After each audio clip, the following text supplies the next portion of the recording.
the history of Mars rovers, and technically a Mars helicopter. But it's mostly rovers, so. Space. Humans have been fascinated by space since the dawn of creation.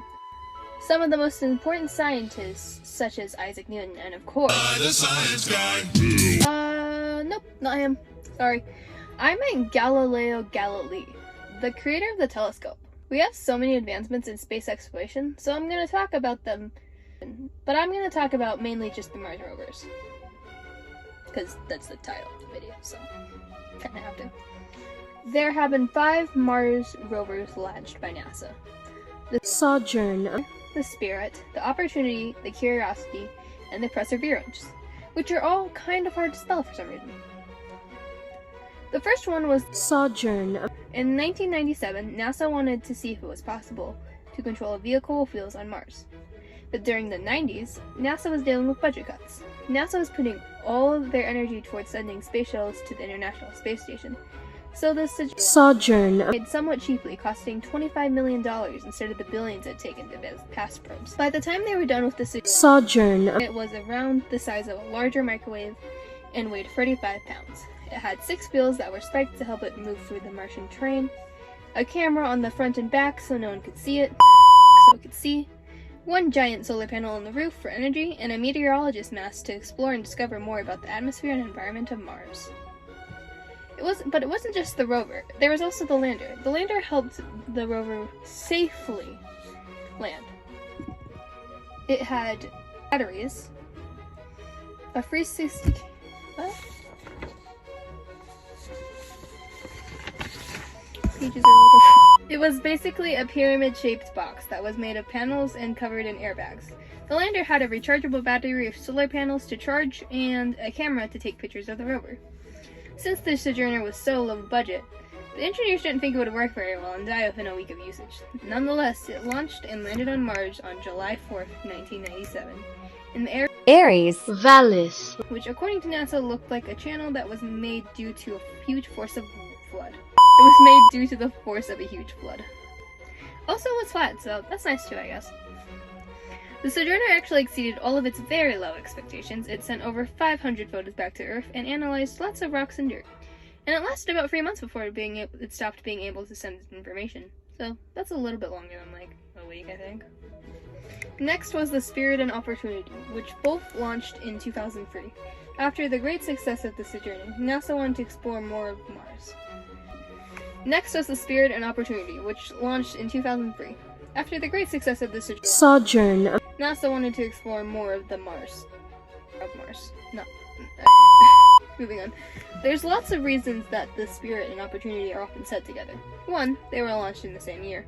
2, they're identical. And 3, the goal of them, both the Spirit and Opportunity, were the same, and that was to sample both rocks and soil. They wanted to research both the Martian landscape and the probability of life on Mars. They also used a parachute and airbags similar to its predecessor, the Sojourner. But it also had rockets to reduce the landing impact. The rovers used solar panels to charge the batteries, had a 360 camera, and was about the size of a golf cart, and compared to the Sojourner and weighed 7 times the weight. The first to be built and launched was the Spirit, which landed on Mars January 3rd, 2004. It landed 8 miles from the planned target, which was the Gusev crater. Originally, the rover was planned to only last 90 Mars days, or sols, but like the Sojourner, the rover lasted much longer than expected. Sometime in March 2005, an unusual thing occurred. A bunch of dust devils, or tiny tornadoes, came close to the rover. Now, normally, when I think of tornadoes coming towards something, I think of the Wizard of Oz when Dorothy House was flying into the tornado. It was like... However, that did not happen with the Spirit, and actually what happened, the dust devils very nicely swept the dirt off the solar planets and left it in peace. And since the dust was removed from the rover, it could get more sun and last longer. Then, in 2007, a year before I was born, by the way, NASA did a software update to both the Spirit and Opportunity. The update had new software to let the rovers decide by itself lots of new and different things. For instance, whether it wanted to send certain images to Earth or outstretch its arm. Speaking of the Opportunity, I'm gonna rewind and talk about it for a little bit. The Opportunity launched a month... The Opportunity launched a month after its twin and landed January 24, 2004, which was a couple weeks after the Spirit. The Spirit is known as the most successful Mars rover since it worked for about 15 years, which is about how long I've been living in the United States, so that's kind of cool. It landed pretty well, landing 9 miles from where it was supposed to. It landed very uneventfully, which was very altruistic of the rover to do. It did make an impact crater, however, and they called it the Eagle, but then changed the name to called it the Challenger Memorial Station, in tribute to the Space Shuttle. Space Shuttle. Oh, look at the space.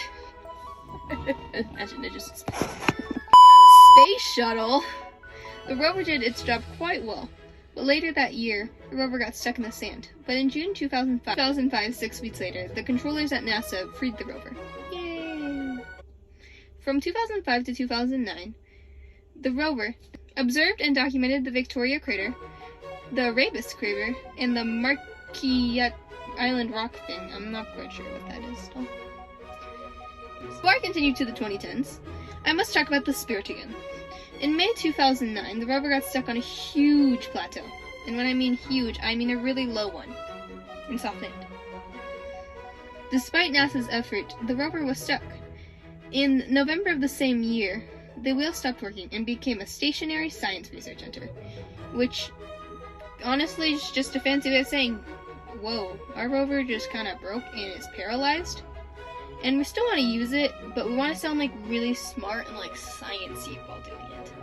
So we're going to call it the Stationary Science Research Center. And on March 22nd, 2010, the rover stopped talking to NASA, and on May 25th, 2011, a year later, they decided it got too cold to communicate and the heater stopped working. Now, back to the Opportunity. By March 24th, 2010, the Opportunity had around 12 miles, which is double its twin Spirits. The Opportunity continued to send information to NASA until 2019. Within that pyramid, the Opportunity analyzed the soil and rocks of the Endeavour Pass as well as the Majevic Hill. It found more neutral soil, took a selfie, did a computer reset, went up a really steep hill, and by the end of it exceeded all of its expectations. The Opportunity was only designed to last 90 Martian days and go 1,100 yards, but it worked for 15 years and traveled 28 miles, which is 49,280 yards, which is a little bit more than 1,100. Just a little.